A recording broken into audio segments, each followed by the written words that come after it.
Hi, எல்லாரும் எப்படி இருக்கீங்க? Welcome to nearby temple to serious episode 2.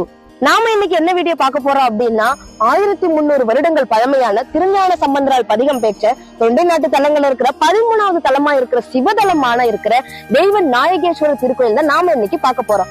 இந்த கோயில்ல இருக்கிற தல புராணங்களையும் நான் பர்சனலா இந்த கோயில்ல என்னோட தனிப்பட்ட பலனையும் அது மட்டும் இல்லாம சூரியனுக்கும் சிவபெருமானுக்கும் இருக்கிற மிகப்பெரிய அதிசயத்தையும் நான் இந்த வீடியோல உங்களோட ஷேர் பண்ண போறேன். வாங்க நம்ம வீடியோக்குள்ள போலாம்.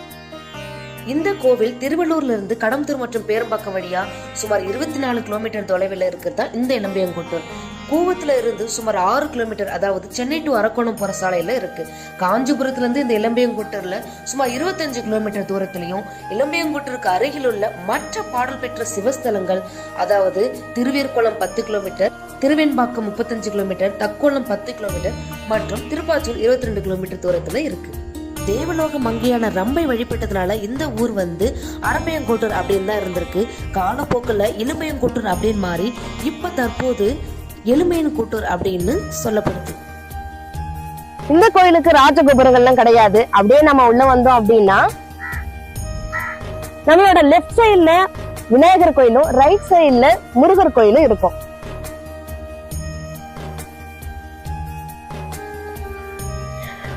இங்க அர்ச்சகர்களுக்குன்னு தனி வீடே கொடுத்திருக்காங்க.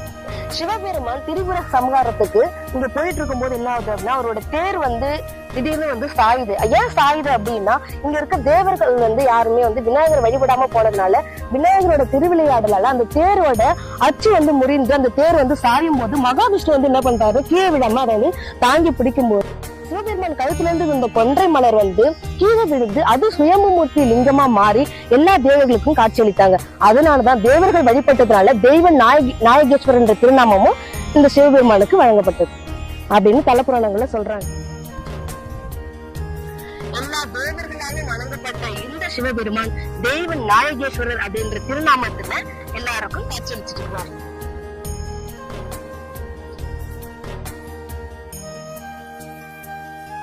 தேவலோக மங்கையான ரம்பை இங்க இருக்கிற தெய்வ நாயகேஸ்வரரை பூஜித்து வழிபட்டதுனால இங்க இருக்க சிவபெருமானுக்கு அரம்பேஸ்வரர் என்ற பேரும் வழங்கப்பட்டிருக்கு. அதே பூம் நதிக்கரைக்கு அவங்களோட தோழிகளோட அவங்க எல்லாரும் என்ன பண்றாங்கன்னா தெய்வ நாயகேஸ்வரரான சிவபெருமானை தரிசிக்கிறாங்க. அப்போ சிவபெருமான் யோக தட்சிணாமூர்த்தி அவங்க எல்லாருக்கும் காட்சி அளித்து இங்க என்ன பண்றாங்க, அவங்களோட அழகும் இளமையும் மாறாமல் இருக்கிறதுக்கு அவர் என்ன பண்றாரு, அருள் புரிகிறாரு. இங்க இருக்க தீர்த்தத்துலதான் அவங்க நீராடி சிவபெருமான 16 பட்டைகள் கொண்ட சிவலிங்கமா பிரதிஷ்டை பண்ணியிருக்காங்க.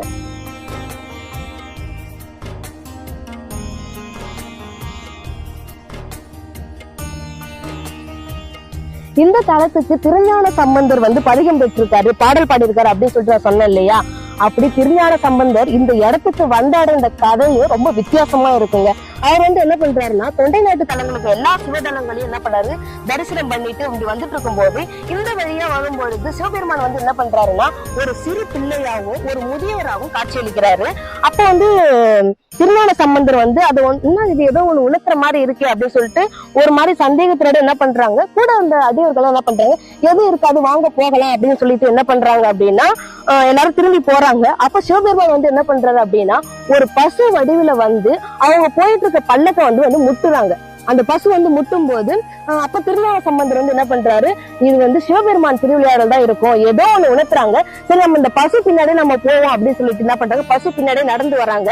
நடந்து வந்துட்டே இருக்கும் போது கரெக்டா இந்த கோயில் கிட்ட அந்த பசு என்னதான் மறைஞ்சு போயிடுது. அப்ப திருஞான சம்பந்தர் சிவபெருமான் தான் நம்ம இங்க வரத்துக்கு உணர்த்தி இருக்காரு அப்படின்னு சொல்லி இங்க இருக்க சிவபெருமானான தெய்வ நாயகேஸ்வரரை வழிபட்டு அவர் பாடல் பாடிட்டு போயிருக்காங்க. இதுதான் திருஞான சம்பந்தர் இங்க வந்ததற்கான ஒரு வித்தியாசமான கதைன்னு புராண கதைகள்ல சொல்றாங்க. எனக்கு இந்த கோயிலுக்கும் பர்சனலா ஒரு கனெக்ட் இருக்கு. அது என்னன்னு பாத்தீங்கன்னா, நான் கல்யாணம் ஆயிட்டு ஃபர்ஸ்ட் நான் அடுத்த நாள் முதல்ல வந்த கோயில் இந்த எலுமையன்கோட்டூர் கோயில் தான். நான் இங்க ஃபர்ஸ்ட் வேண்டும் போது என்ன பண்ணேன்னா அப்படின்னா, அடுத்த முறை நான் உங்களை பார்க்க வரும்போது கண்டிப்பா என் வயிற்றுல ஒரு கரு இருக்கணும் அப்படின்னு சொல்லிட்டு நான் வேண்டிட்டு தான் ஃபர்ஸ்ட் நான் இங்க வந்தேன். அப்ப அதே மாதிரி நான் என்ன பண்ணேன், அடுத்த வாட்டி இந்த சிவபெருமானை பார்க்க வரும்போது நான் மாசமாயிதான் பார்க்க வந்தேன். உடனே ஆனா அப்பா வரும்போது என்ன வேண்டும்னா என் குழந்தை நல்லபடியா இருந்து என்னோட குழந்தையோட நான் இங்க வந்து உங்களை வந்து நான் பார்க்கணும் அப்படின்னு சொல்லிட்டு நான் வேண்டிட்டு போனேன். அதே மாதிரி நான் என்ன பண்ணேன், அடுத்த வாட்டி குழந்தையோட வந்து இங்க இருக்க சிவபெருமானை நான் வேண்டிட்டு போனேன். எனக்கு அதனால இந்த கோயிலுக்கும் எனக்கு ஒரு பர்சனல் கனெக்ட் எனக்கு இருக்கு. இங்க நான் வரும்போது டக்குன்னு ஒரு பாம்பு குறுக்க வந்துருச்சு. கும்பிட போனதையும் குறுக்க வந்த மாதிரி என்ன ஆயிடுச்சுன்னா பயங்கர ஓடிட்டேன். அது வந்து எப்ப இங்க வந்தாலும் ஒரு மாதிரி பயத்தோட வருவேன். ஆனா இது வரைக்கும் நல்லா திருப்பி அந்த பாம்பை என்னால பார்க்க முடியல.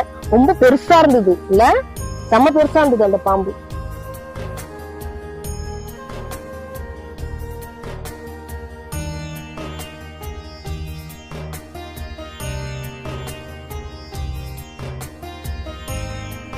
சிவபெருமான் வந்து போர் முடிஞ்சு அமைதி தேடி வந்த இடம்னு சொல்லிட்டு கூட சொல்றாங்க. இந்த இடத்துக்கு வந்தீங்க அப்படின்னா ஒரு மாதிரி ரொம்ப ஒரு மன அமைதியா இருக்கும். இந்த காற்று ஒரு மாதிரி இயற்கையோட ஒன்றி இருக்கிற மாதிரி இருக்கும். இது உள்ள வந்தீங்கன்னா தனியா இருக்கும் இந்த இடம். இந்த கோயிலே ஒரு மாதிரி தனியா இருக்கும்.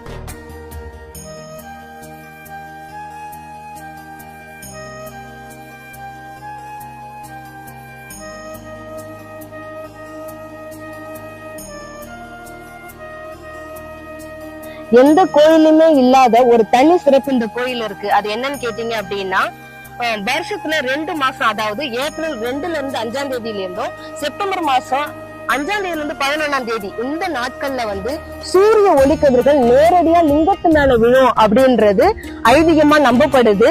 அந்த டைம்ல சூரிய பகவான் நேரடியா சிவபெருமான வழிபடுறதாவும் நம்பப்படுது.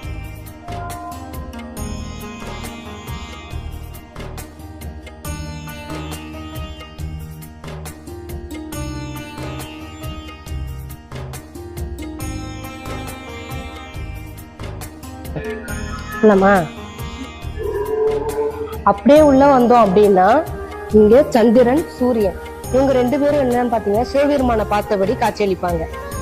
யாராலுமே இங்க உள்ள வந்தீங்க அப்படின்னா எப்போதுமே இந்த காலபைரவரை யாரும் அவ்வளவா பார்க்க மாட்டாங்க. இப்படி உள்ள இருக்கிறதுனால இந்த காலபைரவரை அவ்வளவா யாரும் பார்த்தவங்க. நீங்க யாரும் வந்தீங்கன்னா இந்த உள்ள இருக்கிற காலபைரவர் வந்து கண்டிப்பா வந்து பாருங்க. நிறைய பேர் இதை மிஸ் பண்ணிடுறாங்க. கண்டிப்பா வந்தீங்கன்னா இங்க இருக்கிற காலபைரவரை தரிசிச்சுட்டு போங்க.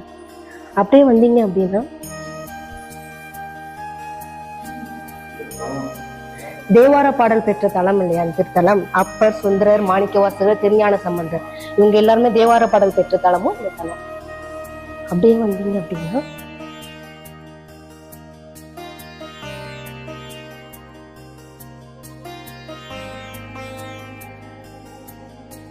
இங்க பாத்தீங்க அப்படின்னா விநாயகர்,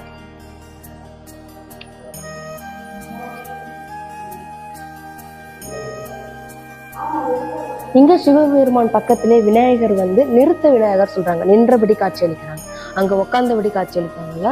எந்த கோயிலும் இல்லாத ஒரு தனி சிறப்பு இந்த கோயில இருக்கு. அதாவது தட்சிணாமூர்த்தி சின்முத்திரையோட காட்சியளிப்பாரு. தன்னோட வலது கையை வந்து இதயத்துல வச்சு தன்னோட வலது பாதத்தை மடக்கி எல்லாருக்கிட்டையும் காட்சியளிப்பாங்க.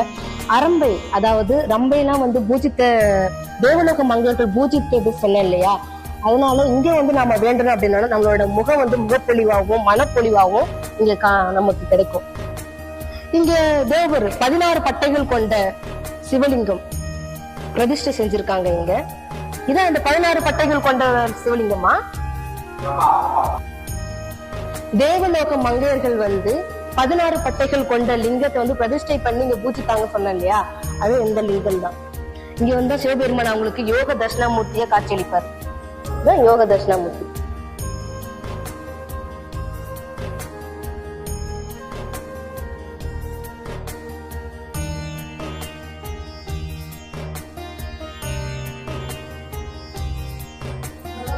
பாருங்க, விநாயகரோட சூழ்ச்சியாலதான் அந்த தேர் சாஞ்சோம், அச்சு முறிந்து தேர் சாஞ்சிருக்கும் அப்படின்னு சொல்லிட்டு சொன்னேன். அதை பாருங்க, விநாயகரோட சூழ்ச்சியால தான் அந்த அச்சு முறிஞ்சு சிவபெருமான் தாங்கி பிடிக்கும் போது கொன்றை மலர்ல இருந்து வந்த சுயம்பு மூர்த்தி லிங்கம் தான் இங்க லிங்கம். இந்த லிங்கம் வந்து தீண்டா திருமேனி லிங்கம்னு சொல்லிட்டு சொல்றாங்க. இங்க இருக்க அர்ச்சகர்கள் யாருமே அதை தொடக்கூடாது. ஒரு குச்சியின் உதவியால தான் என்ன பண்ணுவாங்கன்னா சிவபெருமானுக்கு பூஜைகள் பண்ணுவாங்க.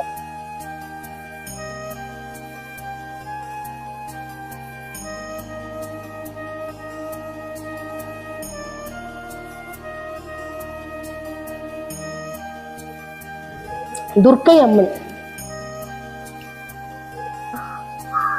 இங்க பார்வதி தேவி வந்து கனக குசாம்பிகை எல்லாருக்கும் அருள் பாலிக்கிறாங்க. இதுதான் கனக குசாம்பிகை சன்னதி.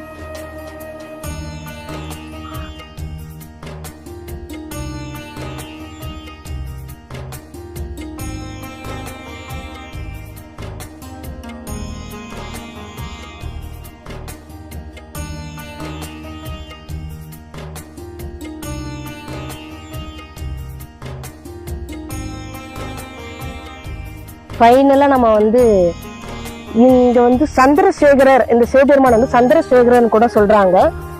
ஏன் இப்படி சொல்றாங்க அப்படின்றதுக்கு தலபுராணத்துல கதை இருக்கு. அதாவது தக்ஷன் நடத்தின யாகத்துல வந்து சந்திர பகவான் வந்து சாபத்துக்கு ஆளாயிறாங்க. அப்ப சந்திரன் வந்து இந்த தீர்த்தத்துலதான் வந்து என்னன்றாங்க, நீராடி சிவபெருமான பூஜித்ததுனால சந்திரசேகரர் அப்படின்ற பேரும் சொல்றாங்க அப்படின்னு நம்பப்படுது. ஃபர்ஸ்ட் இந்த இடம் வந்து மல்லிகை வனமா இருந்திருக்கு. இந்த தீர்த்தம் என்ன சொல்றாங்கன்னா மல்லிகை தீர்த்தம் அப்படின்னு சொல்லிட்டு சொல்றாங்க. மல்லிகை தீர்த்தத்துல நீராடி சிவபெருமான பூஜித்ததுனால இங்க இருக்கிற சிவபெருமான் சந்திரசேகரர் அப்படின்ற திருநாமமும் அடைகிறாரு.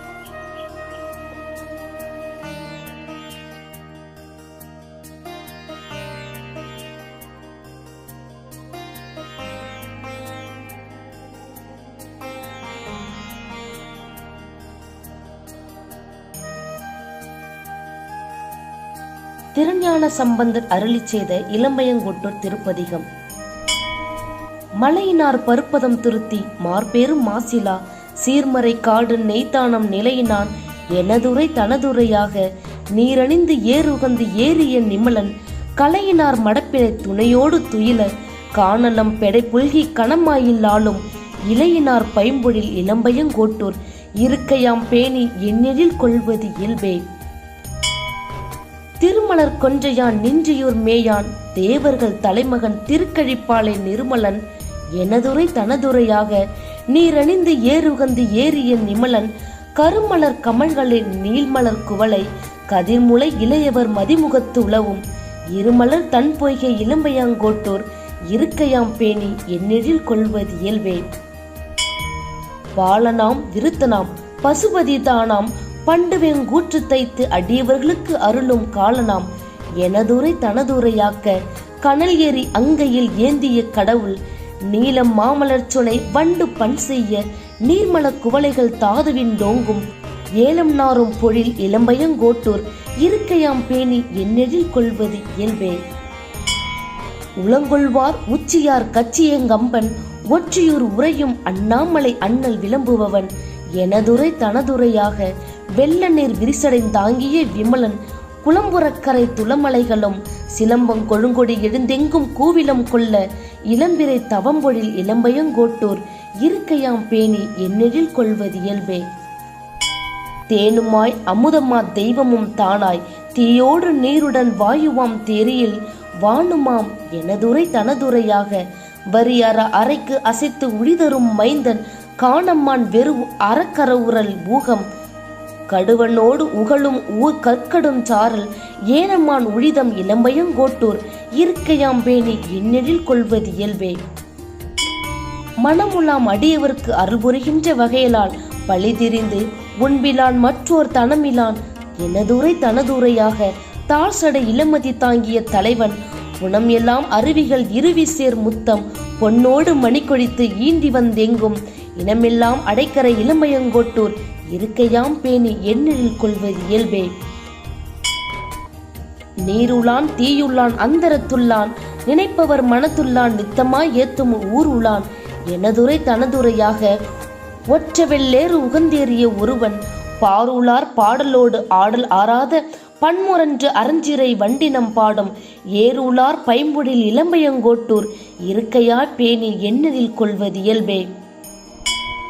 வேருலாம் மாழ்கடல் வருதிரை இலங்கை வேந்தன் தடக்கைகள் அடர்த்தவன் உலகில் ஆருலாம் எனதுரை தனதுரையாக ஆகமோர் அரவு அணிந்து உழிதரும் மண்ணல் வாருளான் நல்லெண்ணம் மாக்களும் சார வாரணம் உழிதரும் மல்லல் அம்காணல் ஏருலாம் பொழிலணி இளம்பயங்கோட்டூர் இருக்கையாம் பேணி எண்ணெழில் கொள்வது இயல்பே.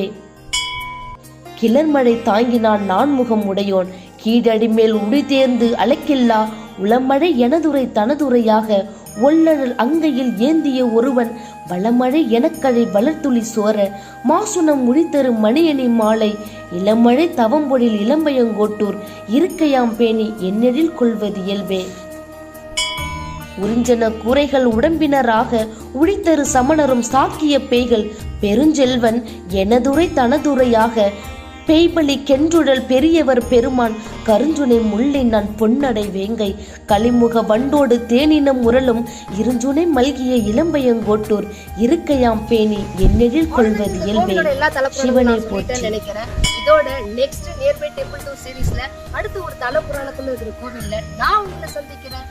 By by. இந்த வீடியோ உங்களுக்கு பிடிச்சிருச்சு அப்படின்னா லைக் பண்ணுங்க, கமெண்ட் பண்ணுங்க, ஷேர் பண்ணுங்க, மறக்காம சப்ஸ்கிரைப் பண்ணிடுங்க.